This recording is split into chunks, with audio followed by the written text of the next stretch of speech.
Международный турнир по стрельбе из лука в Якутии будет проводиться ежегодно. Сегодня на базе летнего лагеря «Манитах» в Нижнем Бестяхе состоялось торжественное открытие соревнований.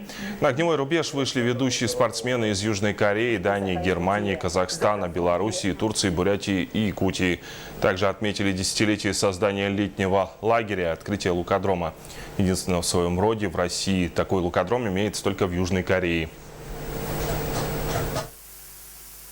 Подобного лукодрома в России нет, скажем так. И это является очень большим подспорьем для лучников, которые претендуют в сборную команду страны, на Олимпиаду и на чемпионаты мира.